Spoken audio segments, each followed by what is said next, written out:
dijadikan dalil oleh sebagian orang sebagai tokoh sosialis ya.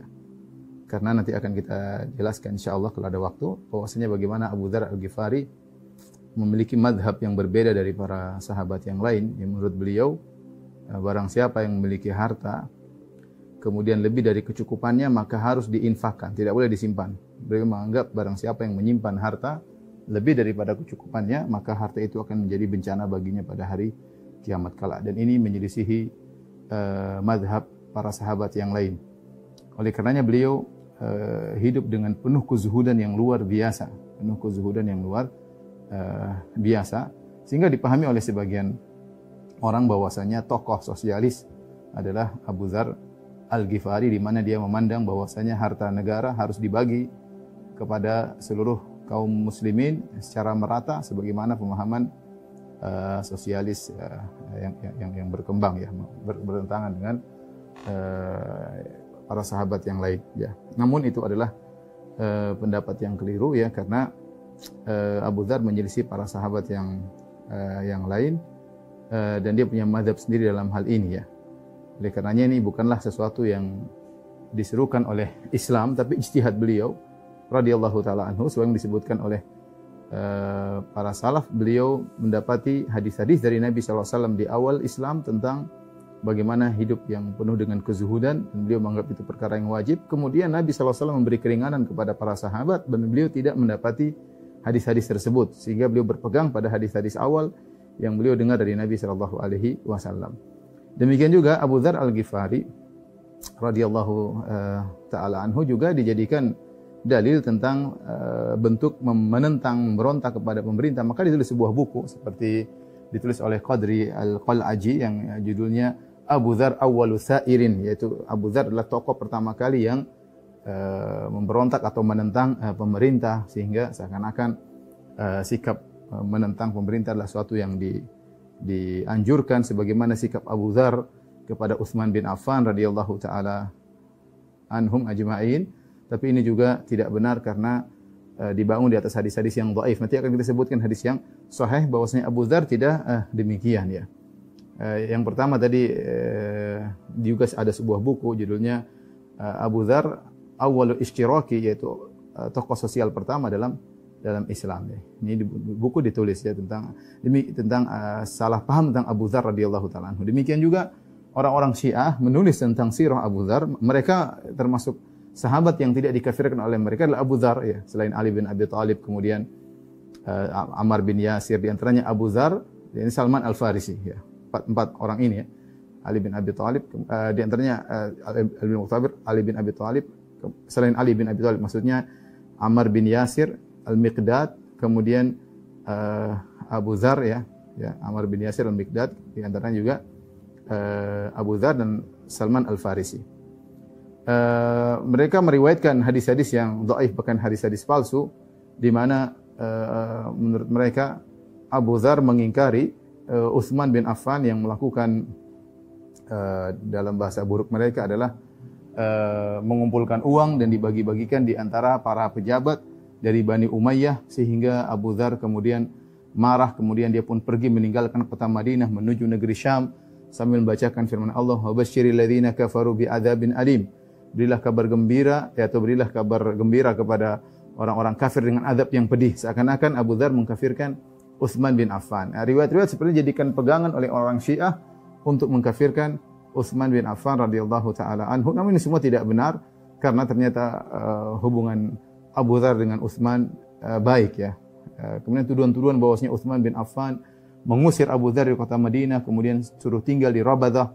Ini semua adalah kedustaan yang disebarkan oleh orang Syiah. Jadi Abu Dzar ada 3 pemahaman yang keliru, dianggap sebagai tokoh sosialis, kemudian dianggap sebagai orang yang memberontak kepada atau melakukan penentangan kepada pemerintah, dan yang ketiga tadi dijadikan dalil oleh orang Syiah untuk mengkafirkan sebagian sahabat. Semua itu ada buku-buku yang menulis tentang hal tersebut, namun dibangun di atas dalil-dalil yang dhaif. Tentunya ketika kita berbicara tentang masalah sejarah seorang sahabat, ketika dikaitkan dengan akidah, maka harus dibangun di atas hadis-hadis yang sahih.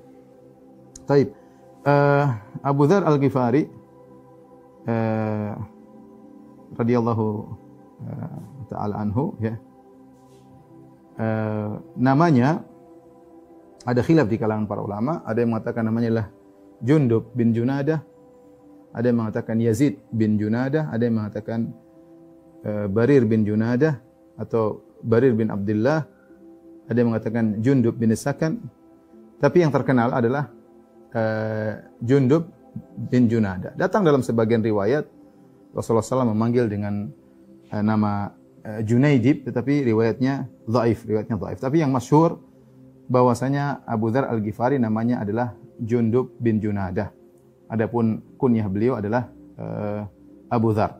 Sebagaimana disebutkan, beliau berasal dari kabilah Al-Ghifar. Kabilah Al-Ghifar adalah kabilah yang tinggal di antara kota Mekah dengan kota Madinah.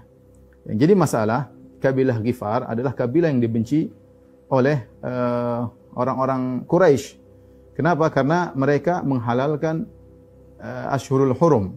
Jadi mereka tetap berani berperang meskipun di bulan-bulan haram. Padahal kita tahu bahwasanya di bulan-bulan haram tidak boleh melakukan peperangan ya, tidak boleh melakukan peperangan ya, yaitu apa namanya Zulqa'dah, Zulhijjah, Muharram dan Rajab. Tetapi mereka melanggar. Mereka tidak peduli, bahkan mereka dikenal sebagai kabilah yang suka merampok orang-orang penduduk Mekah yang ke Madinah atau penduduk Madinah yang ke Mekah ya. Kabilah ini kurang disukai karena terkenal suka maling dan merampok para kafilah-kafilah dagang yang melewati areal mereka yang menuju Mekah atau menuju kota Madinah ya. Oleh karenanya disebutkan dalam sebagian riwayat diriwayatkan oleh Ibnu Sa'd dalam Tabaqatnya, tapi melewati jalur Muhammad bin Umar Al-Waqidi yang dia adalah rawi yang dhaif. Dalam riwayat yang dhaif tersebut disebutkan bahwasanya Abu Dzar Al-Ghifari dahulu juga merampok sebagaimana kaumnya. Sebagaimana kebiasaan kaumnya suka merampok ya. Dia di sini dhaif, cuma memang kabilah Ghifar dikenal sebagai kabilah yang suka merampok. Disebutkan dalam riwayat yang lemah tersebut Abu Dzar Al-Ghifari radhiyallahu taala anhu bahkan saking hebatnya dia berani merampok sendirian, kemudian merampok satu kafilah dagang dia sendirian berhadapan dengan mereka.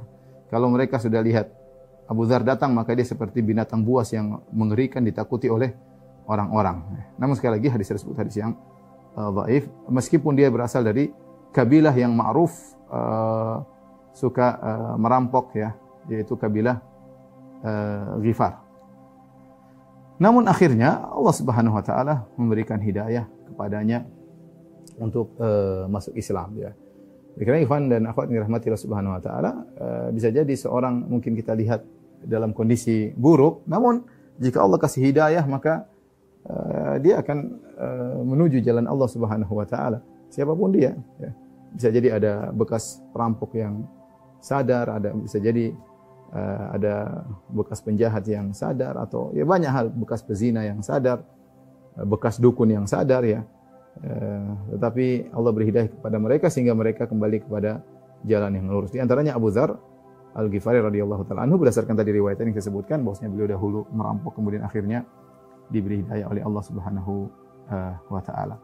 Namun di antara keistimewaan Abu Dzar, beliau termasuk Al-Ahnaf. Al-Ahnaf itu orang-orang yang tidak pernah menyembah berhala. Ya, meskipun beliau dari kabilah Ghifar, namun beliau bebas tidak mengikuti kebiasaan orang-orang Arab jahiliyah ketika itu. Kita tahu di zaman Nabi SAW, sebelum Nabi diangkat menjadi seorang Rasul, ada golongan-golongan Ahnaf. Di antaranya Nabi Muhammad SAW sendiri tidak pernah menyembah berhala. Di antaranya Abu Bakar As-Siddiq tidak pernah menyembah berhala. Di antaranya Abu Dzar Al-Ghifari tidak pernah menyembah berhala. Di antaranya Zaid bin Amr bin Naufal tidak pernah menyembah berhala. Di antaranya Qus bin Sa'idah tidak pernah menyembah berhala. Di antaranya Waraq bin Naufal tidak pernah menyembah berhala. Ini adalah orang disebut dengan Al-Ahnaf ya. Mereka adalah orang-orang yang tinggal di zaman jahiliyah, di masa fatrah, tetapi mereka tidak pernah menyembah berhala. Mereka masih memiliki tauhid, sehingga mereka tidak menyembah berhala. Di antaranya Abu Dzar Al-Ghifari, meskipun dia disebutkan dalam riwayat dia merampok, tetapi dia bertauhid dan tidak menyembah berhala. Ini di antara keistimewaan Abu Dzar Al-Ghifari. Adapun sifat fisiknya, maka disebutkan kana radhiyallahu anhu Adam dhakhman jasiman katsal lihyah Beliau adalah seorang yang berkulit asmar, itu bukan berkulit hitam tapi sangat menuju hitam. Kita dapati sebagian orang Arab, kalau kita lihat sekilas seperti orang Afrika, padahal tidak ya. Mereka bukan orang Afrika tapi memang kulit mereka menuju gelap ya. Disebutkan Abu Dzar demikian. Kulitnya itu sebagian teman-teman kita dari Yaman ya. Mereka bukan orang Afrika tapi rambut mereka lurus tapi kulit mereka benar-benar menuju warna gelap. Di antaranya adalah Abu Dzar Al-Ghifari karena Adam, yaitu kulitnya menuju gelap ya. Kemudian besar badannya, kathal lihya, itu jenggotnya sangat lebat. Sangat lebat. Al-Ahnaf bin Qais berkata, qadimtul Madinata fadakhaltu masjidana, aku datang ke kota Madinah, aku pun masuk ke dalam masjid. Fa bainama ana usalli, tatkala aku sedang salat, idh dakhala rajulun tiwal adam abyadur ra'si wal lihya. Tiba-tiba ada seorang laki tinggi berkulit gelap ya. Abyadur ra's, rambutnya putih semua, wal lihya, jenggotnya putih semua. Kemudian fattaba'tuhu, aku pun mengikutinya. Faqultu man hadha? Ini siapa orang yang ketika berjalan menarik perhatian, sudah tua, kemudian rambutnya putih, terus tinggi besar, kulit hitam. Qalu Abu Dzar, itu adalah Abu Dzar radhiyallahu taala anhu ya. Radhiyallahu taala anhu.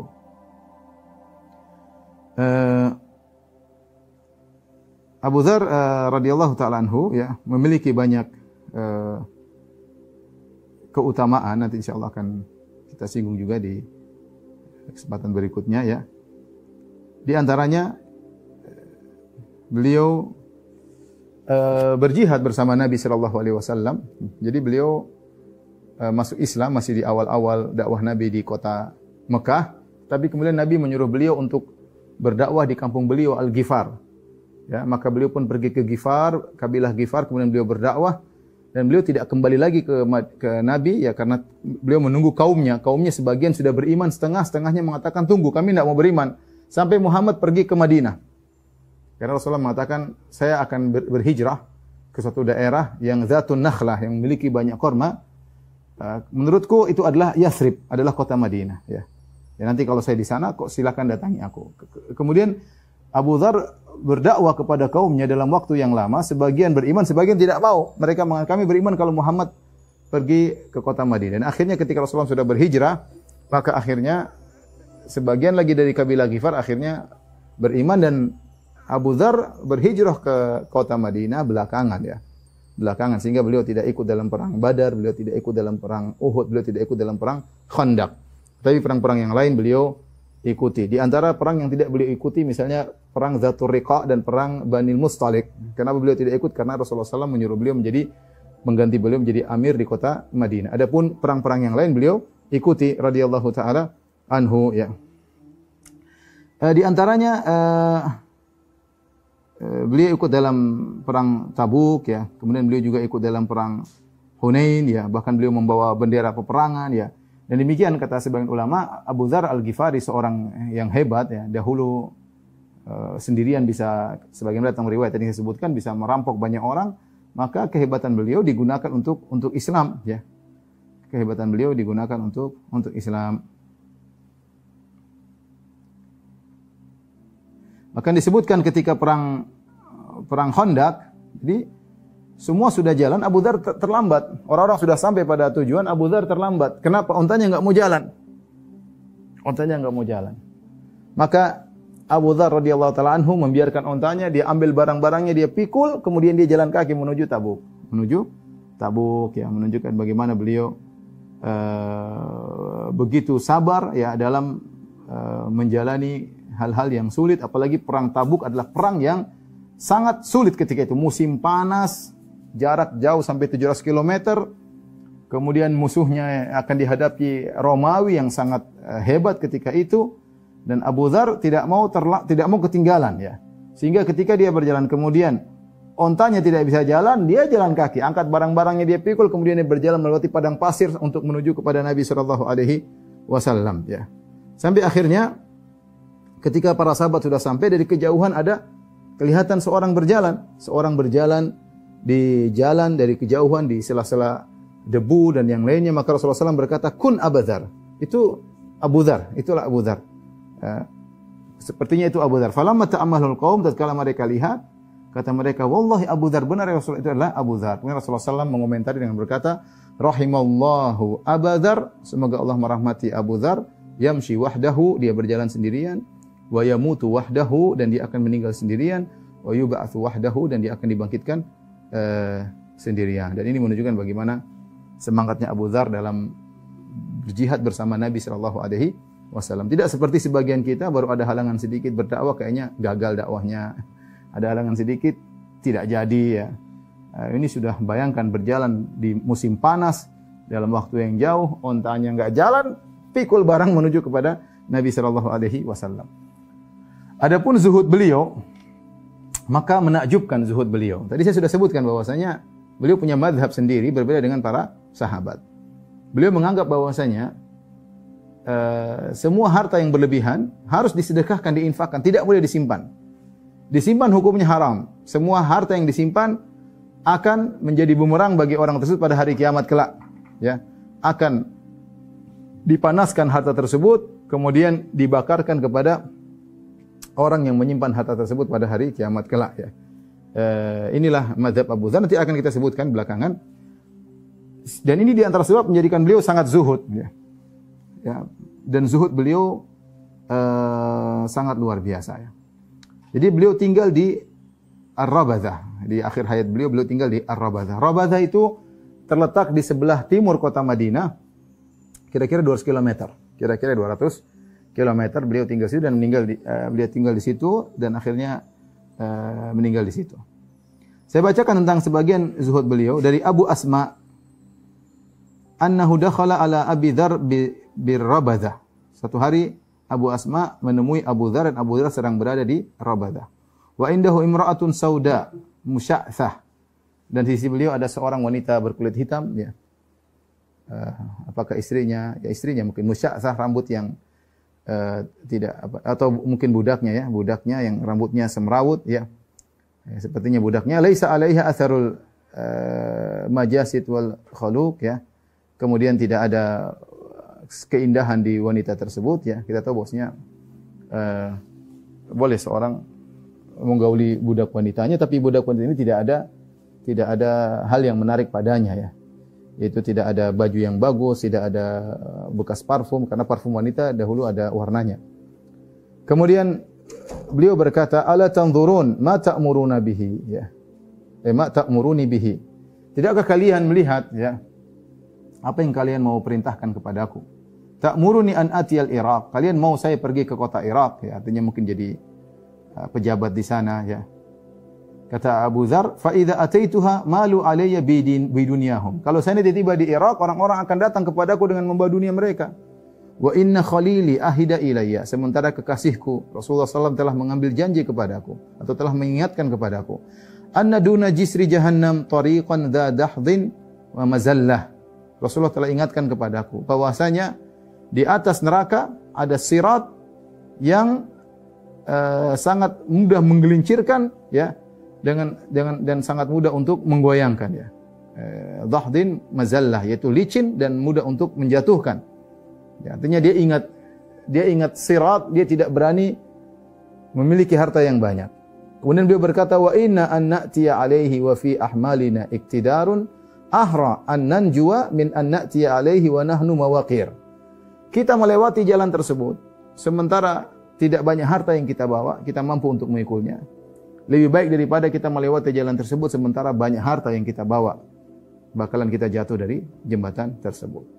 Ini yang buat beliau akhirnya tidak mau ya memiliki harta yang banyak karena takut tidak bisa melewati sirat. Beliau merasa harta tersebut akan beliau pikul pada hari kiamat kelak ya. Kemudian juga suatu hari Abu Dzar melewati Abu Darda. Dua-dua sahabat, Abu Dzar radhiyallahu anhu, Abu Darda radhiyallahu anhu. Wa qad bana maskanan. Abu Darda membuat sebuah rumah. Faqala lahu Abu Dzar, maka Abu Dzar menegur Abu Darda, "Ma hadza? Apa-apaan ini Abu Darda? Tu'ammiru daran adzina Allahu bi kharabiha." Kau membangun sebuah rumah yang telah Allah katakan akan hancur ya. Ya, percuma kau bangun rumah nanti akan hancur ya. Li an akuna ra'aituka tatamarragu fi adratin ahabbu ilayya min an akuna ra'aituka fi ma ra'aituka fi. Aku lebih suka lihat kau wahai Abu Darda kau tamarruk itu bergoyang-goyang di atas atau berlumuran dengan kotoran, lebih aku sukai daripada melihat engkau kondisimu sekarang bangun rumah. Jadi dia yang jadi masalah kata para ulama, Abu Darda punya mazhab sendiri. Mazhab tidak boleh nyimpan duit, tidak boleh nyimpan emas, tetapi dia menegur yang lain. Dia ingin orang lain seperti dia. Dia ingin orang yang seperti dia. Jadi karena dia menganggap itu suatu kebenaran, dia ingin orang lain juga seperti dia. Tidak boleh pikirin dunia. Ya. Maka dia ngajak orang-orang untuk seperti dia. Makanya ketika melihat Abu Darda bikin rumah, dia tegur, ngapain kau bangun rumah? Mending kau berlumuran dengan kotoran lebih baik daripada aku lihat kau sibuk bikin rumah, wahai Abu Darda. Kau bikin sesuatu yang akan hilang akan sirna dari bumi ini. Ya. Demikian juga dari Salim bin Abil Ja'ad, dari ayahnya beliau berkata, Ba'atha Abu Darda ila Abi Dzar rasulan. Suatu hari Abu Darda mengirim utusan kepada Abu Dzar. Faqala faja'a ar-rasul faqala li Abi Dzar. Maka utusan Abu Darda datang kepada Abu Dzar dan berkata, Inna akhaka Abu Darda yukri'uka salam. Wahai Abu Dzar, saya utusan Abu Darda, sungguhnya saudaramu Abu Darda mengirim salam buat engkau. Yaqulu laka, Abu Darda menasihatimu berkata, ittaqillah wa haqqan nas. Wahai Abu Dzar, bertakwalah kepada Allah dan hati-hati jangan melanggar hak orang lain. Ya, jangan melanggar hak orang lain. Faqala Abu Dzar, Abu Dzar berkata, mali walin nas, apa urusanku dengan urusan orang-orang? Wa qad taraktu lahum baydha'ahum wa safra'ahum. Apa urusanku? Aku telah meninggalkan mereka. Jadi Abu Dzar dia senang hidup sendiri, makanya dia pergi tinggal di Rabadah.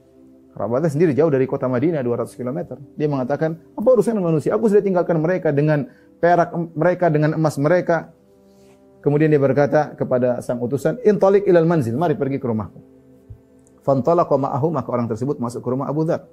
Fama dakhala baitahu falamma dakhala baitu idza tu'aimun fi aba'atin laysa bil katsir wa qad intashara ba'dhuhu. Tiba-tiba masuk dalam rumah ada makanan sedikit, tidak banyak, sedikit. Agak amburadul ya. Wa qad intashara, sebagiannya sudah lepas makanan tersebut. Faja'ala Abu Dzar yaknisuhu wa yu'iduhu fil aba'ah. Tumpah dari tempatnya, maka Abu Dzar mulai di makanan tersebut dia pungut, dia gini-ginikan, terus dia masukkan lagi ke tempat untuk makan tersebut. Makan sedikit, tu'aim, makanya disebut sedikit. Tsumma qala, ya, inna min fiqhil mar'i rifquhu fi ma'isyatihi. Di antara fikih seorang adalah sederhana dalam kehidupannya. Tsumma ji'a bi tu'aim fa wudi'a baina yadayhi. Kemudian makanan tersebut dihadirkan di hadapan Abu Dzar, makanan sedikit. Maka dia berkata kepada sang utusan, "Kul, makan sama aku." Faja'ala ar-rajul yakrahu an yadha'a yadahu fi ta'am lima yara min qillatihi. Utusan tersebut dia enggak mau, terlalu sedikit, gimana mau makan? Dia mau taruh tangannya, dia enggak enak. Dia enggak mau makan, ya. Terlalu sedikit. Gimana makan sama Abu Dzar sementara makan buat satu orang enggak cukup? Abu Dzar tegaskan, "Dha' yadak, taruh tanganmu. Makan. Fa wallahi la ana bi kathratihi akhwafu minni bi qillatihi." Aku lebih takut makananku banyak daripada sedikit. Aku lebih takut makan banyak daripada sedikit. Ya. Fa ta'ima ar-rajul thumma raja'a ila Abi Darda fa akhbarahu bima radda alaihi. Maka akhirnya orang tersebut, jadi Abu Dzar tetap mengundang dia makan meskipun makanan sedikit. Setelah dia habis makan, dia pulang ketemu dengan Abu Darda, utusan tersebut. Kemudian dia kabarkan bagaimana sikap Abu Dzar ketika disampaikan pesan dari Abu Darda. Ketika mendengar cerita tersebut, Abu Darda berkata, "Ma adhallatil khadra'u wa la aqallatil ghabra'u ala dhi lahjatin asdaq minka ya Abu Dzar." Sungguh tidak ada seorang pun di bawah kolong langit dan tidak ada seorang pun di atas muka bumi ini yang lebih jujur, lebih benar dari engkau wahai Abu Dzar.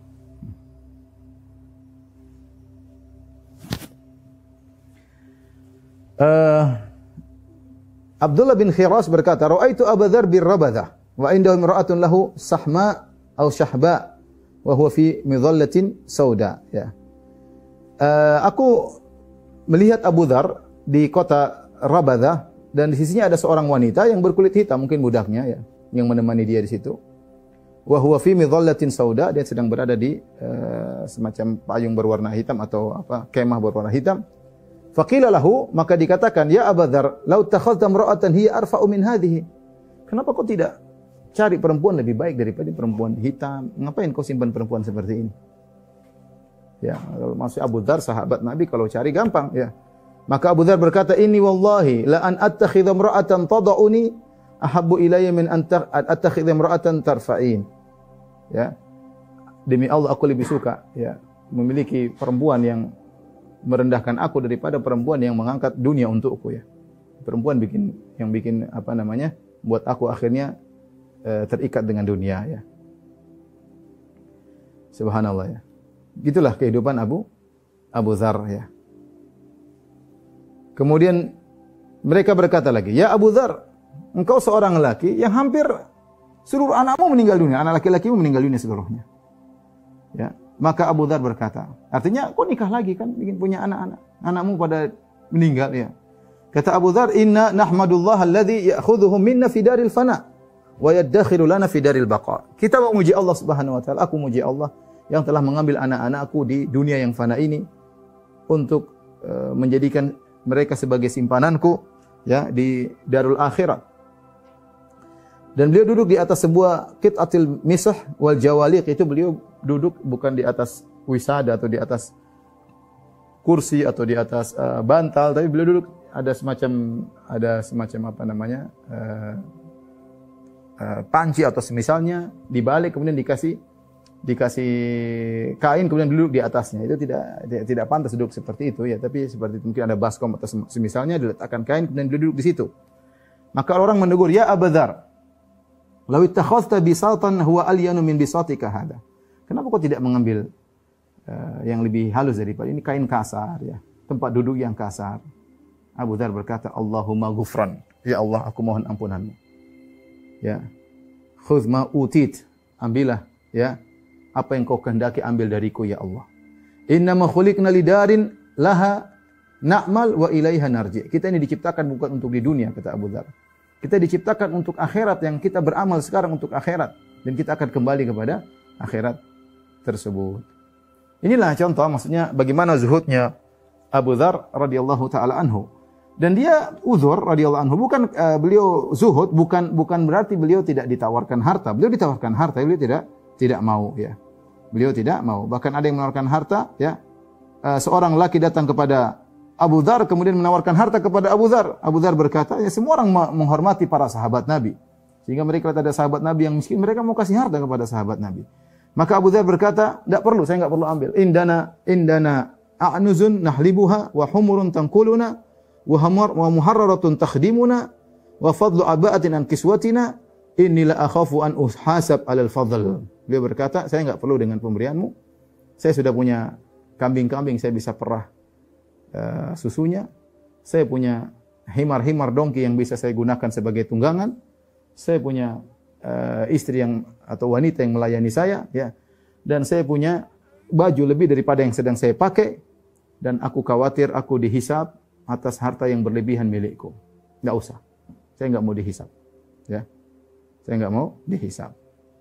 Bahkan ada seorang yang mendengar Abu Dzar hidup susah, maka dia mengirim kepada Abu Dzar 300 dinar. Ya. 1 dinar 4/4 gram emas. 1 dinar kalau dikonversi sekarang 4/4 gram emas. Berarti kalau 300 dinar ya paling tidak 1,2 kilogram ya lebih ya. Lebih.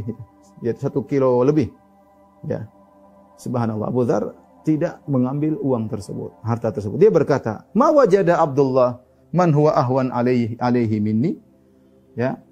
Apakah dia tidak menemukan orang lain yang lebih miskin daripada saya? Cari yang lebih miskin, saya cukup ya. Sami'tu Rasulullah sallallahu alaihi wasallam yaqul, aku mendengar Rasulullah sallallahu bersabda, "Man sa'ala walahu arba'una dirhaman faqad alhaf." Ya. Ya, barang siapa yang meminta padahal dia punya uang 40 dirham, sungguh dia telah meminta tanpa hak. Ya, saya punya uang kok 40 dirham, tidak perlu. Maka dia tolak pemberian tersebut, mau dikasih 1 kilogram lebih, mungkin 1,5 kilogram emas, beliau tolak ya. Inilah Abu Dzar radhiyallahu taala anhu ya. Suatu hari Atha bin Abi Marwan melihat beliau memakai kain ya, kemudian disarungkan kemudian salat ya. Maka Atha bin Abi Marwan menegurnya. Beliau berkata, "Ya Abu Dzar, amalaka thawbun ghairu hadhihi namirah?" Ya. Wahai Abu Dzar, kau tidak punya baju selain ini? Saya lihat kau pakai ini, sarung ini terus ya. Qala law kana li ra'aituhu la ra'aituhu alayya. Kalau saya punya, kau kan lihat saya pakai selain ini. Faqala Atha, fa inni ra'aitu alayka mundu ayyam thawbain. beberapa hari yang lalu saya lihat kau pakai 2 baju, kenapa cuma sekarang 1 ya? Faqala ya ibna akhi a'taituhuma man huwa ahwaju ilaihima minni. Saya sudah kasih kepada orang yang lebih membutuhkan bajuku daripada aku. Maka Atha berkata, "Wallahi innaka la muhtajun ilaihima." Kau sendiri butuh kepada baju tersebut. Kenapa kau kasih orang? Faqala Abu Dzar, "Allahumma ghufran." Ya Allah, ampunilah aku. Innaka la mu'azzimud dunya. Kau ini pencinta dunia. Ditegur oleh Abu Dzar. Alaysa tara alayya hadhil burda wa li ukhra lil masjid. Bukan kau tahu saya sudah punya kain ini, saya punya baju lain untuk ke masjid sudah. Wali a'nuzun nahlibuha. Saya punya kambing-kambing untuk saya perah susunya, sudah selesai. Wali ahmiratun nahtamilu 'alaiha miratana. Saya punya dongki-dongki atau keledai-keledai yang saya gunakan untuk mengangkut saya atau mengangkat makanan saya. Wa indana man yakhdimuna. Dan ada orang yang bantu saya di rumah, sudah selesai. Fa ayu ni'matin afdalu mimma nahnu fi. Nikmat apa lagi yang lebih baik daripada yang saya rasakan sekarang? Maksud saya Abu Dzar, dia ketika hidup susah bukan berarti dia mengeluh kepada Allah, tidak, dia bersyukur kepada Allah. Bukan dia mengeluh kenapa begini, dia sengaja ingin hidup seperti itu. Dan dia merasa bersyukur kepada Allah Subhanahu wa taala, mengatakan ngapain? Sudahlah, saya sudah cukup. Baju ada, baju ini ada, baju lagi buat ke masjid ada. Ya. Buat hari Jumat ada. Saya punya ini ada, saya punya kambing ada, saya punya pembantu ada, saya punya himar ada, sudah. Nikmat apa lagi yang lebih nikmat daripada ini, kata Abu Dzar. Ya. Oleh karenanya, coba kita renungkan kita apa yang lebih nikmat daripada kita? Rumah, mobil, kendaraan, makanan enak, jalan sudah gampang ya. Musim panas tinggal pakai AC ya. Kedinginan tinggal pakai selimut ya. Apalagi ya? Tidur bantal 2 bantal, 3 bantal, selimut 2 lapis, masya Allah tempat tidur, kasur, ya. Apalagi yang nikmat yang masih kurang pada kita. Abu Dzar yang seperti itu bersyukur kepada Allah Subhanahu wa taala. Makanya saya kalau baca seperti ini, subhanallah, ya, bagaimana para sahabat iman mereka sangat kuat luar biasa. Sepertinya dong, tapi ini kenyataan, ini hadis-hadis datang dalam riwayat yang sahih. Beginilah Abu Dzar pernah hidup sosok seperti, dan Nabi memuji dia nanti suatu saat. Artinya Nabi mengerti dia punya mazhab sendiri, ya. Nanti kita sebut bagaimana Nabi SAW memuji Abu Dzar radhiyallahu taala anhu ya. Abu Dzar kenapa dia menolak dikasih harta padahal dia mau ya. Bahkan ada yang mengatakan kepada dia, "Ya Abu Dzar, ala tattakhidh dhai'atan kama ittakhadha fulan wa fulan?" Kenapa kau tidak punya kerjaan misalnya apakah kebun atau apa urusan yang seperti si fulan sehingga kau bisa dapatkan harta? Maka Abu Dzar mengatakan, "Asnau bi an akuna amir." Kalau saya jadi amir terus saya mau ngapain? Kalau saya jadi amir saya mau ngapain? Innama yakfini fi kulli yaumin syarbatu ma'in aw laban. Cukup saya setiap hari yang penting minum susu sudah selesai. Ya. Fil jum'ah qafiz min qamah. Setiap pekan yang penting ada seukuran gandum sudah cukup bagi saya. Yang buat Abu Dzar tidak mau memiliki harta yang banyak, dia takut dihisab. Ini sebab utama beliau takut dihisab. Tadi dia mengatakan saya takut dihisab atas kelebihan harta yang saya miliki. Di antaranya disebutkan saya takut melewati sirat sementara tanggungan harta yang saya miliki sangat banyak. Ya, kita tahu dalam hadis la tazulu qadamun qadama 'abdin hatta yaumil qiyamah hatta yus'alana arba. Hadis yang masyhur bahwasanya 2 kaki seorang hamba tidak akan bergeser pada hari kiamat sampai ditanya tentang 4 perkara. Di antaranya an malihi min aina iktasaba wa fima anfaqah, tentang harta yang dimana didapatkan, kemana dia habiskan, ya. Sehingga menurut Abu Dzar radhiyallahu ta'ala anhu, pertanyaan tentang harta yang dia miliki sudah cukup membuat dia terlambat masuk ke surga. Dia ini tidak mau terlambat masuk ke surga. Beliau pernah berkata dan beliau sering mengucapkan kata-kata ini. Dzu dirhamaini asyaddu hisaban yaumal qiyamati min dzid dirham. Yang memiliki 2 dirham lebih berat hisabnya daripada yang memiliki 1 dirham. 2 dirham berapa? Sedikit. Ya, kalau gampangnya bilang, yang punya uang 20.000 lebih berat dihisab daripada punya uang 10.000 kalau bahasa kita. Kita kumpul uang santai aja, kayaknya gampang nanti hisab. Abu Dzar mikir, yang punya 2 dirham hisabnya lebih berat dari 1 dirham. Ini buat beliau zuhud, tidak mau punya harta berlebihan, pokoknya berlebihan langsung beliau infakkan. Punya baju kasih orang, ada orang lebih susah kasih. Ya. Beliau hanya hidup di dunia secukupnya ya. Makanya ketika beliau meninggal ya, beliau tidak meninggalkan apa kecuali atanain wa himar, cuma meninggalkan 2 ekor keledai betina, kemudian himar 1 ekor keledai jantan, a'nuzan beberapa ekor kambing ya. Yang beliau kemudian tadi beberapa tunggangan ya, itu yang beliau tinggalkan. Tidak memiliki harta yang banyak, emas perak enggak ada ya, enggak ada. Dari Aun bin Abdullah bin Utbah bin Mas'ud radhiyallahu anhu, ya. Qala kasa Abu Dzar burdain fattazara bi ahadihima wartada bi syamlah wa kasa ahadahuma gulamahu. Jadi Abu Dzar memiliki dua burda, yaitu kain yang bagus ya. Kemudian dia pakaikan satu untuk dijadikan sarung. Padahal itu bisa pakai, kalau satu dipakai, satu taruh jadi atasan, jadi indah bajunya ya. Ini dua kain ini bagus. Tetapi apa yang dilakukan? Dia yang pakaian yang bagus dua tersebut, satu dia pakai, kemudian atasan dia tidak pakai kain yang bagus tadi. Dia kasih ke budaknya. Budaknya suruh pakai, dia pakai kain biasa untuk sebagai ridaknya. Kemudian dia pun keluar menuju masyarakat. Orang-orang protes kepada dia.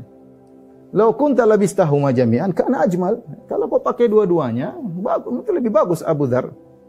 Kata Abu Dzar, ajal, benar, kalau saya pakai dua-duanya saya lebih bagus ya. Walakinni sami'tu Rasulullah SAW yaqul, tapi aku mendengar Rasulullah SAW bersabda, at'imuhum mimma ta'kulun wa albisuhum mimma taksibun. Mimma taksun. Berilah makan kepada mereka, yaitu budak-budak kalian, apa yang kalian makan. Dan berilah pakaian kepada mereka, budak-budak kalian, apa yang kalian pakai. Memang lebih bagus, tapi saya jalankan hadis Nabi. Saya pernah dengar Nabi ngomong demikian.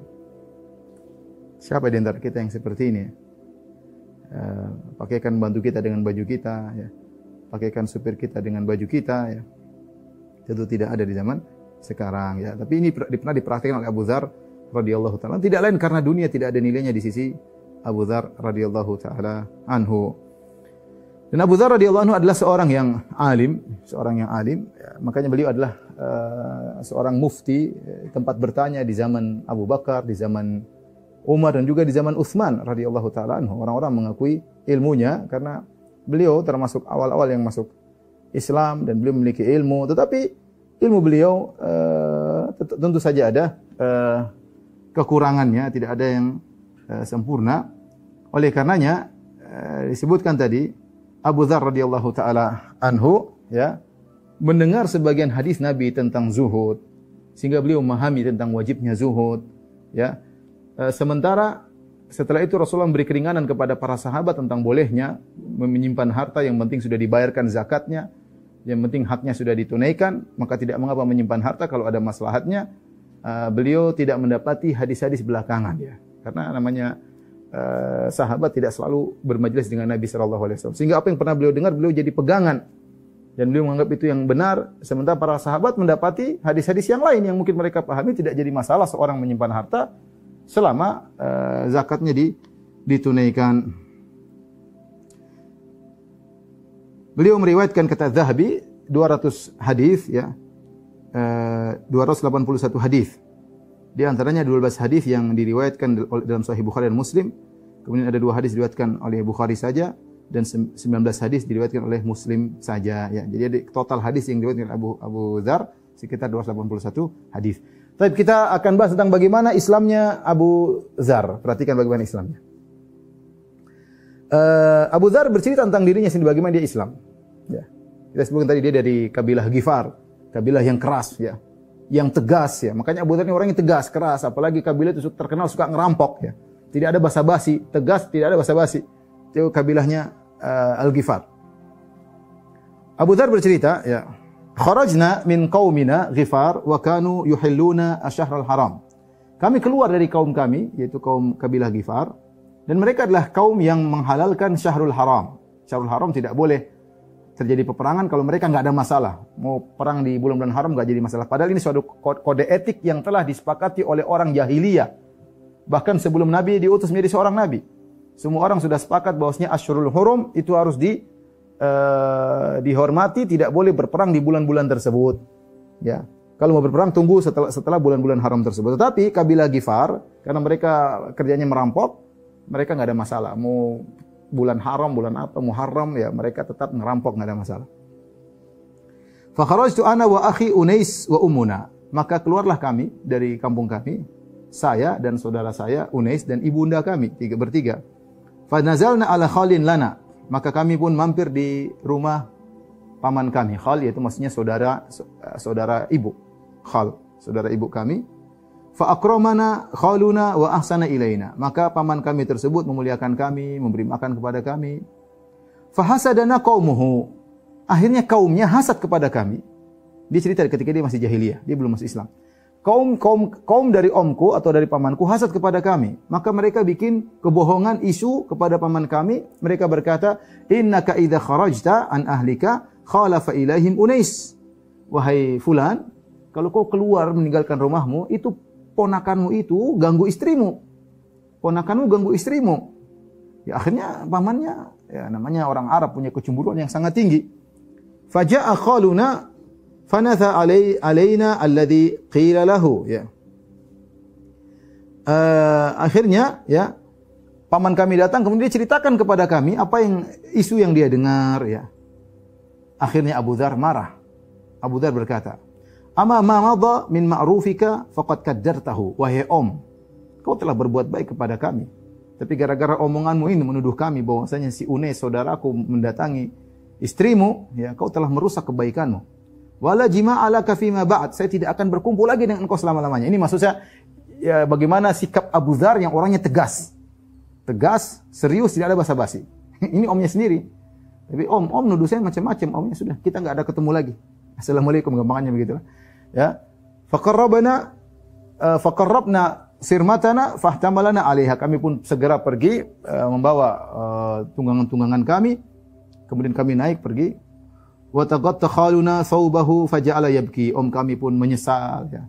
Dia pun menutup wajahnya dengan bajunya kemudian dia menangis dan kami tidak peduli. Fantalaqna hatta nazalna bi hadrati Makkah. Kami pun berjalan terus meninggalkan Ghifar sampai kami tiba di pinggiran kota Makkah. Fanafar Unaisun an sirmatina wa an mithliha fa atayal kahin fa khayyara Unaisan fa atana Unaisun bi sirmatina wa mithliha ma'aha, ya. Maka saudaraku Unais dia ketemu dengan salah seorang penduduk kota Mekah. Kemudian mereka beradu syair. Bayarannya apa? Bayarannya onta. Saya punya onta, kumpulan onta mungkin 2-3 ekor, kau punya 2-3 ekor onta, kita bertarung syair. Yang menang mana syairnya lebih bagus, ambil ontanya. Judi syair nih. Maka saudaraku Unais dia orang yang pandai bersyair. Maka mereka berdua sepakat untuk bertarung dalam syair. Mereka berdua pun pergi ke seorang yang alim. Kemudian mereka memperdengarkan syair-syair mereka. Akhirnya orang alim ini berkata, yang lebih hebat syairnya Unais. Akhirnya itu onta-onta dibawa sama Unais, menang dalam lomba syair, ya. Akhirnya dibawa onta. Jadi orang Arab seperti itu, ya. Zaman jahiliyah. Abu Dzar bercerita dalam kisahnya ini bagaimana dia masuk Islam. Dia bercerita kepada Abdullah bin Samit, ya. Perawi hadis ini dia berkata, "Waqad shallaitu ya ibna akhi qabla an alqa Rasulullah sallallahu alaihi wasallam bi thalatha sinin." Aku sebelum ketemu dengan Nabi aku sudah salat 3 tahun. Sudah salat. Entah salatnya seperti apa. Tadi saya katakan Abu Dzar Al-Ghifari termasuk Al-Ahnaf. Al-Ahnaf adalah orang-orang yang tidak melakukan kesyirikan. Dia masih lurus, ya. Bertauhid. Aku sudah salat 3 tahun sebelum ketemu dengan Nabi sallallahu alaihi wasallam. Qala Allah, qultu fa aina tawajjahat? Terus kau tuh salat, kau menghadap ke mana? Ya, dia belum masuk Islam. Qala atawajjahu haitsu yuwajjuhini Rabbi. Aku berhadap kemanapun Allah arahkan aku. Yang penting aku salat. Entah salatnya bagaimana, pokoknya menghadap kemana, pokoknya pakai firasat dia ingin menyembah Allah Subhanahu wa taala tanpa syariat. Dia belum masuk Islam, tapi dia tidak mau menyembah berhala. Kemudian usalli asya'an hatta idza kana min akhiril lail ulqitu ka'anni khafa hatta ta'luni syams. Aku salat, ya, salat Isya, ya, terus aku salat sampai di akhir malam. Salat terus beribadah kepada Tuhan sampai aku kemudian ketiduran, kelelahan dan aku tidak bangun kecuali terik matahari. Begitu kegiatanku. Kalau mau salat sudah, ya, salat sampai akhir malam, subuh bablas sampai siang kena terik matahari maka aku terbangun. Saudaraku Unais berkata, "Wahai Abu Dzar, sungguhnya saya punya keperluan di Mekah. Fakfini, tolong kau di sini tunggu jaga hewan-hewan ini, jaga onta-onta, himar-himar kita, ya." Maka Unais pun pergi hatta ata Makkah, ya. Dia pun pergi masuk ke dalam kota Mekah, farasa alayya, ternyata dia terlambat pulang. Ditunggu-tunggu enggak datang-datang. Kemudian dia pun datang, aku pun bertanya, "Ma sonat, apa yang kau lakukan? Kenapa terlambat?" Qala laqitu rajulan bi Makkah ala dinik. Aku ketemu seorang di Mekah, maksudnya Rasulullah. Dia seperti kamu, ada salatnya, ada begini-begininya, ya. Yaz'amu anna Allah arsalahu. Tapi dia bilang dia diutus sama Allah. Qultu, fama yaqulun nas? Apa yang dibilang orang-orang tentang orang ini? Qala yaquluna syair. Mereka bilang orang itu penyair, kahin, dukun, sahir, penyihir.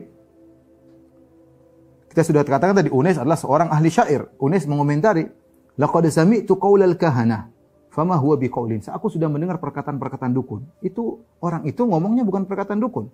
Dia tidak bikin mantra-mantra, kemudian ruqyah-ruqyah, enggak, ya. Jampi-jampi enggak.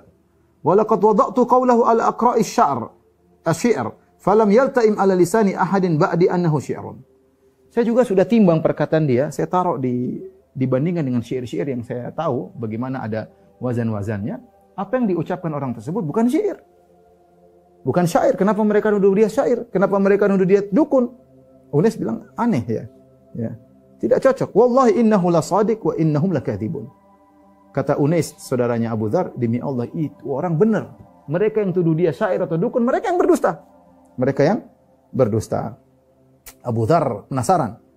Qultu faqfini hatta adhhaba fa'anzur. Kau sekarang gantian, kau di sini, saya mau pergi lihat. Mau masuk lihat orang tersebut. Abu Dzar pun masuk dalam kota Makkah. Fa'ataitu Makkah. Nah, dia tahu bahwasanya lelaki ini bermasalah, maksudnya Muhammad sallallahu alaihi wasallam bermasalah. Fatada'aftu rajulan minhum. Saya mulai cari-cari orang yang karena bahaya kalau ada orang ketahuan ngikuti agama dia mungkin dipukulin. Abu Dzar sudah tahu akan tersebut. Maka dia cari orang yang paling lemah untuk dia tanya. Cari informasi di mana sih laki-laki tersebut, maksudnya di mana Muhammad. Saya pun cari-cari orang yang lemah dari penduduk Mekah, saya ketemu ada orang lemah. Maka saya berkata, "Aina hadzal ladzi tad'unahu sabi'?" Fulan, ini orang mungkin kurus, krempeng. Fulan, mohon maaf. Mana orang yang kalian tuduh dia sebagai sabi, orang yang keluar dari adat nenek moyangnya? Orang itu lihat aku, langsung bilang, "Ada sabi, ini pengikut Muhammad, ini pengikut Muhammad." Dia teriak keras-keras, "Famala alayya ahlul wadi bikulli madra." Orang-orang pun datang, semua yang ada di Mekah datang yang ketemu Abu Dzar, kemudian mereka ngambil batu, ngambil pasir apa mereka lemparkan kepada Abu Dzar. Gara-gara dituduh ikut Nabi Muhammad SAW. Wa azam, bahkan tulang dilemparkan kepadaku, hatta kharartu maksyian, sampai aku pun jatuh pingsan, maksyian alayya. Dilempar dengan batu, dengan kerikil, dengan tulang. Subhanallah. Bagaimana kita hidup di zaman Nabi SAW. Makanya sebagian orang mengatakan, coba saya hidup di zaman Nabi. Oh, gimana saya hidup di zaman Nabi? Mungkin jadi munafik. Mungkin jadi orang munafik. Mungkin jadi pengikut Abu Jahal. Mungkin jadi pengikut Abu Lahab. Bayangkan Abu Dzar belum bilang saya mau Islam, baru mau cari informasi tentang Muhammad, sudah dilemparin. Sallallahu alaihi wasallam dilemparin dengan tulang, dengan batu, dengan kerikil sampai pingsan. Fartafa'tu hina irtafa'tu ka'anni nusubun ahmar. Ketika aku sadar, aku berdiri seakan-akan aku adalah batu yang berwarna merah, yaitu darah di mana-mana. Abu Dzar orangnya jagoan, dia kuat. Fa'ataitu Zamzam faghasaltu anni dima. Aku pun pergi ke sumur Zamzam, aku ambil air Zamzam, aku bersihkan darahku. Wa syaribtu min ma'iha, kemudian aku minum air Zamzam. Wa laqad labithtu 30 baina yaumin wa laila. Aku tinggal kira-kira 30 hari ya, di situ. Maka nali tu'amun illa ma'u Zamzam. Aku tidak punya makanan, enggak ada yang aku kenal. Mau nanya-nanya takut dipukulin lagi. Aku tidak punya makanan kecuali air Zamzam. Fasamintu, tapi aku minum air Zamzam, aku pun gemuk. Hatta takassarat ukanu batni, sampai perutku terlipat gara-gara minum air Zamzam ya, bukan gara-gara nasi tapi gara-gara air Zamzam. Wa ma wajadtu ala kabidi sukhfatu ju'in, sama sekali aku tidak merasa lapar. Kata dia, fa bainama ahlu Makkah fi lailatin qarma idhyan ya. Ketika suatu hari di malam hari ya. Ketika malam tersebut malam rembulan purnama, kemudian langit lagi cerah, tidak ada awan yang menutup langit ya. Idh-dhuriba ala asmikhatihim, orang-orang pada tidur pulas penduduk Mekah. Entah jam berapa, mungkin jam 2, jam 3, pokoknya di malam hari. Fama yatufu bil baiti ahadun, tidak seorang pun yang tawaf di Ka'bah ketika itu. Orang semua lagi pada tidur. Wa imra'ataini minhum tad'uwani isafan wa nailah. Tapi ada dua orang wanita yang sedang tawaf. Orang musyrik, wanita musyrik lagi tawaf. Dan mereka sedang berdoa kepada Isaf dan Nailah. Isaf dan Nailah adalah dua berhala yang ada di sekitar Ka'bah, yang mereka berasal dari kabilah Khuza' atau kabilah Jurhum. Jauh setelah zaman Nabi Ismail, kemudian ada dua lelaki pemuda dan pemudi yang berzina di dalam Ka'bah, maka Allah rubah mereka menjadi patung. Satu namanya Isaf, laki-lakinya, wanita namanya Nailah. Allah rubah mereka menjadi patung. Lama-kelamaan patung ini yang merupakan dirubah gara-gara melakukan zina dalam Ka'bah, lama-lama disembah, lama-lama diibadahi. Berjalan dengan waktu, akhirnya dua patung ini, Isaf dan Nailah, yang dalam bentuk patung, disembah oleh orang-orang musyrikin Arab. Di antaranya dua wanita tersebut lagi tawaf di Ka'bah, sambil mereka berdoa kepada Isaf dan Nailah, yaitu minta kepada Isaf dan Nailah. Dan Abu Dzar jengkel, dia bertauhid, dia tidak suka lihat berhala disembah. Dan dia tahu cerita tentang Isaf dan Nailah, dia tahu ya. Fa'atata alayya fi tawafihima. Maka mereka pun lagi tawaf. Mereka Abu Dzar lagi di situ di Ka'bah juga. Mereka lagi tawaf, mereka lewat Abu Dzar. Abu Dzar berkata kepada mereka berdua, "Ankiha ahadahuma al-ukhra." Kalian berdua, wanita kalian berdua, itu Isaf dan Nailah, sudah suruh nikahin aja itu dua orang.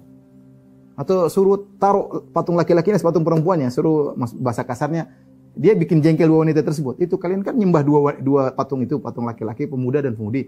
Sudah, itu dua patung suruh berhubungan, ya. Suruh bersetubuh, gampangannya demikian. Mereka kaget. Fama tanahata an qaulihim. Tapi mereka terus berdoa. Ya Isaf, ya Nailah, ya Isaf, ya Nailah. Abu Dzar tambah jengkel, tidak berhenti. Abu Dzar tambah jengkel, ini dua orang sudah dibegituin, tetap saja tidak mau berhenti dari kesyirikan, tetap saja berdoa kepada dua patung tersebut. Ini bikin jengkel Abu Dzar. Mereka lewat lagi kedua kali, fakultu hunna mithlul khashabah ghairu anni la akni. Maka Abu Dzar ngomong perkataan lebih parah lagi, lebih jorok kalau bahasa kita. Dia bilang, aduh bahasanya bakal saya mau terjemahkan. Dia bilang gini, itu kemaluannya Isaf yang patung laki-laki seperti kayu. Wah, perempuan itu pada kaget. Pokoknya dia tidak ingin dua perempuan itu berdoa kepada Isaf dan Nailah, maka dia ngejek Tuhan mereka tuh, Tuhan kalian itu yang kau sembah, itu kemaluannya seperti kayu, ya. Fantala kata tuwal wilan, maka mereka berdua pergi meninggalkan tawaf sambil teriak-teriak. Ya, kemudian mereka berteriak, laukana hahuna ahadun min anfarin, kalau ada orang dari kita yang itu orang kurang ajar ya intinya. Tiba-tiba mereka berdua bertemu dengan Rasulullah SAW. Wa Abu Bakar dan Rasulullah lagi turun mau tawaf. Mereka Abu Bakar dan Rasulullah berkata, malukuma, ada apa kalian berdua? Qalata, kedua wanita ini berkata, sabi bainal Ka'bah wa astariha. Itu ada orang sabi, tidak suka dengan berhala, ya. Ada di sitar Ka'bah, di kain Ka'bah. Qala ma qala lakuma, apa yang dia katakan kepada kalian berdua? Qalata innahu qala lana kalimatun tamla'ul fam. Itu laki-laki ngomong sesuatu yang tidak pantas untuk kita ucapkan. Jadi Abu Dzar ngomong tentang kemaluannya patung Isaf, ya. Maka Nabi SAW pun datang. Rasulullah SAW kemudian mengusap Hajar Aswad. Kemudian dia pun tawaf bersama Abu Bakar. Kemudian Rasulullah SAW salat. Setelah Rasulullah SAW salat, maka aku datang menemui Nabi dan aku berkata, Assalamualaikum. Assalamualaikum ya Rasulullah. Subhanallah, Rasulullah kaget. Ini orang siapa? Rasulullah tidak kenal. Rasulullah jawab, wa alaika rahmatullah. Rasulullah bertanya, man anta? Siapa engkau? Qultu min Ghifar. Kata Abu Dzar, aku dari kabilah Ghifar. Kabilah Ghifar terkenal tukang rampok, menjengkelkan orang-orang Quraisy. Fa ahwa biyadi fa wada asabi ala jabhati. Rasulullah begini. Kata para ulama, Rasulullah mikir ini orang dari Ghifar, kabilah tukang rampok, kok bisa masuk Islam, gimana ceritanya? Maksudnya sebagian ulama menafsirkan, Rasulullah begini mikir, renungkan. Ini orang bagaimana sih dari kabilah Ghifar tukang rampok, kok bisa masuk Islam, kok bisa lolos di Mekah? Kalau dia masuk mungkin sudah dihadang sama orang Mekah. Ini kok bisa masuk di Masjidil Haram? Nabi sambil mikir gini,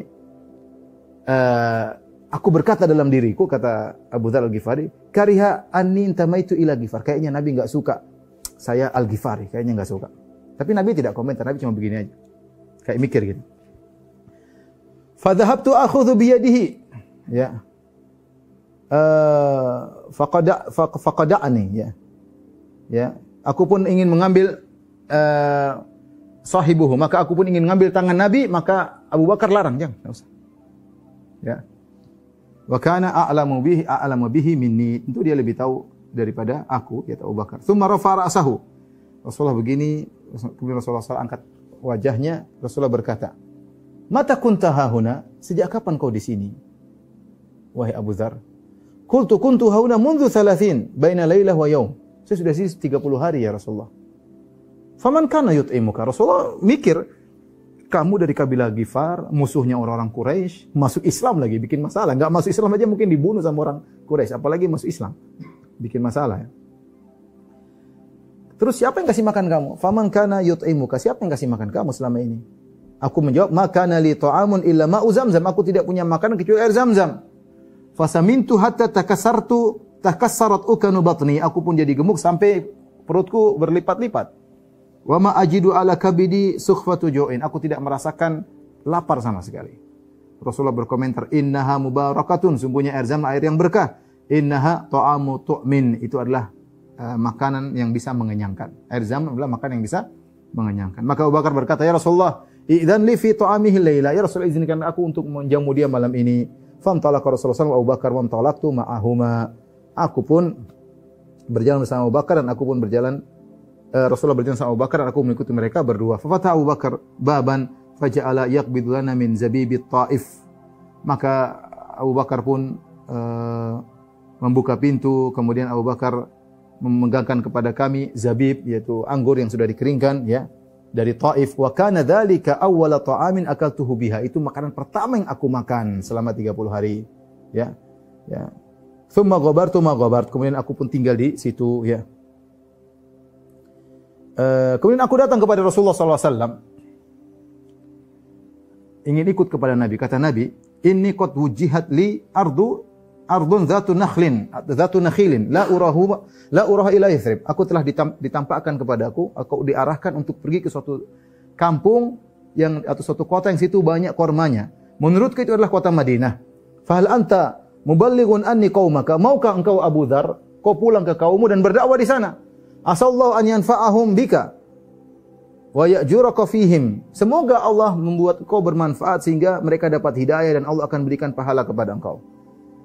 Abu Dzar kemudian pulang. Fa'ataitu Unaisan. Aku pun pulang ketemu saudaraku.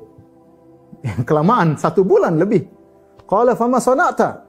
Saudaraku bertanya, apa yang kau lakukan? Qultu sana'tu anni qad aslamtu wa saddaqtu. Aku sudah masuk Islam dan aku membenarkan lelaki tersebut. Unais berkata, karena dia sudah tahu mendengar tentang Nabi, dia berkata, "Ma bi raqbatun an dinik." Aku pun tidak membenci agamamu. "Inni qad aslamtu wa saddaqtu." Aku pun masuk Islam bersama engkau wahai Abu Dzar dan aku membenarkan itu orang tersebut Muhammad. Fa ataina ummana, kami pun datang kepada ibunda kami dakwahi dia. Maka ibunda kami berkata, "Ma bi raqbatun an dinikum." Aku pun tidak benci dengan agama kalian berdua wahai putra-putraku. Fa inni qad aslamtu wa saddaqtu. Aku telah masuk Islam dan aku membenarkan itu orang Muhammad sallallahu alaihi wasallam. Fahtamalna, kami pun berjalan kembali ke kampung kami hatta ataina qaumana Ghifaran, sampai kami kembali ke kabilah Ghifar. Fa aslama nisfuhum, kami dakwahi mereka, 3 orang ini berdakwah, dia, saudaranya, ibunya, setengah dari kabilah Ghifar masuk Islam semuanya. Wa kana ya ummuhum Ima bin Rahdah al-Ghifari wa kana sayyiduhum. Mereka jadi ada imamnya namanya Ima bin Rahdah ya. Adapun sebagiannya berkata tidak mau masuk Islam nanti. Idza qadima Rasulullah sallallahu alaihi wasallam al-Madinata aslamna. Kalau Muhammad benar-benar pergi ke Madinah, kami baru masuk Islam.